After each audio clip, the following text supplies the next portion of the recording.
तो पिछली एपिसोड में हम लोगों ने देखा कि लूजी ने यूनर के बारे में बुरा भला कह देता है, जो बात जियान को अच्छा नहीं लगता। और इसीलिए हम लोग देखते हैं कि जियान एक हुडी पहनकर उसे मारने के लिए उसके घर चला गया था। लेकिन वो जब वहाँ पर पहुंचता है तो देखता है कि यूनर पहले से ही वहाँ पर मौजूद है, जो कि लूजी के ऊपर जानलेवा अटैक करके उसे मारकर वहाँ से चला गया था। लेकिन हम कुछ देर बाद देखते हैं कि वो पूरी तरह से नहीं मारा था, क्योंकि उसने एक स्पेशल तरह की पिल खा ली थी, जिसके लिए वो बच गया था। लेकिन हम कुछ देर बाद देखते हैं कि जियान आके उसे पूरी तरह से जला के मार देता है। इसके बाद एपिसोड के लास्ट में हम लोगों ने देखा कि जियान उसे मारने के बाद अपने घर की तरफ जा ही रहा था कि तभी यूनर आके उसका रास्ता रोक लेता है। अब नेक्स्ट एपिसोड बिल्कुल उसी सीन से शुरू होता है, जहाँ पर यूनर जियान से कहता है कि तुम कौन हो और तुमने अपना चेहरा क्यों छुपा रखा है, जिसके जवाब में ये जियान को देने के लिए कुछ नहीं था। इसीलिए जियान कहता है कि मैं लूजी को मारने के लिए आया था, लेकिन मैं वहाँ पर जाके देखता हूँ कि तुमने मेरे पहले उसे मार दिया, इसलिए मेरा काम हो गया, अब मैं घर जा रहा हूँ। ये सुनने के बाद भी यूनर उसे नहीं जाने दे रही थी, बल्कि वो उसे रोक कर कहती है कि मैं जानना चाहता हूँ कि तुम किसके लिए काम करते हो। जिस पर जियान काफ़ी भारी आवाज़ में कहता है कि छोटी बच्ची, मेरे रास्ते से हट जाओ, मैं जानता हूँ कि तुम बहुत ज़्यादा स्ट्रांग हो, लेकिन इतना भी नहीं जो तुम मुझसे टकरा पाओ। ये सुनने की वजह से यूनर का ईगो हर्ट हो गया था, इसीलिए वो अपना स्पिरिचुअल वेपन बाहर निकाल लेता है, जिसे देखकर जियान दिल में सोचता है कि शायद मैंने अच्छा नहीं किया। इसीलिए वो यूनर से कहता है कि ठीक है, मैं तुम्हें सब कुछ बताने के लिए तैयार हूँ।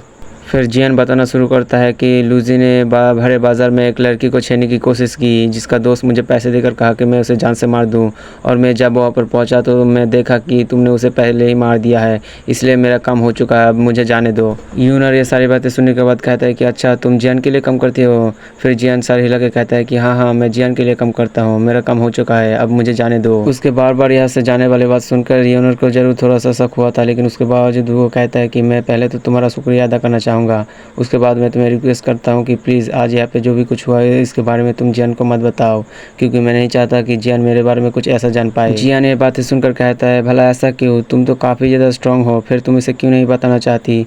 जिस पर यूनर कहता है कि मैं नहीं चाहता कि उसे ये देख के बुरा लगे कि मैं उससे काफ़ी ज़्यादा स्ट्रांग हो चुका हूँ। ये सारी बातें सुनने के बाद जियान उसे कहता है कि अच्छा ठीक है, तुम फिक्र मत करो, मैं जियान को इस बारे में कुछ नहीं बताऊँगा।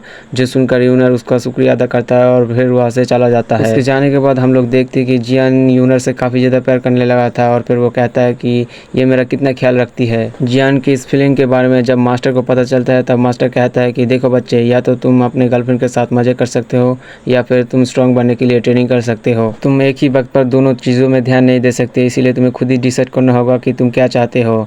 जो सुनने के बाद जियान कहता है कि ऑफकोर्स मैं स्ट्रांग बनना चाहता हूँ, मुझे जल्द से जल्द 2% बनना है, ताकि मैं अपना पूरा पावर को रिस्टोर कर सकूँ।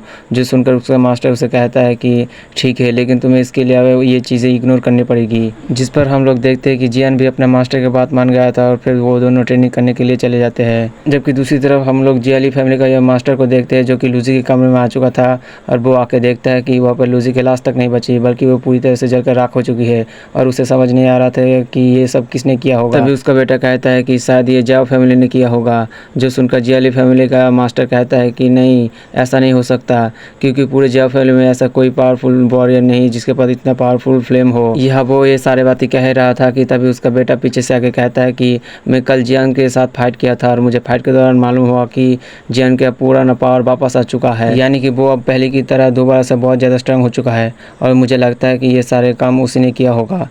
अपने बेटे के मुँह से ये सारी बात सुनकर जियाली फैमिली का मास्टर कहता है कि ठीक है, अगर ये बात सच हुआ तो फिर हम लोगों को उन लोगों को ख़त्म करना होगा, क्योंकि उन लोगों ने हद पार कर दी। उसके बाद वो अपने बेटे से कहता है कि उबफा को कह दो कि हम लोग जाओ फैमिली को डिस्ट्रॉय करने जा रहे हैं। उसके बाद सीन कट होके जियान पर आ जाता है, और इसी के साथ यहाँ पर पहला पार्ट खत्म हो गया।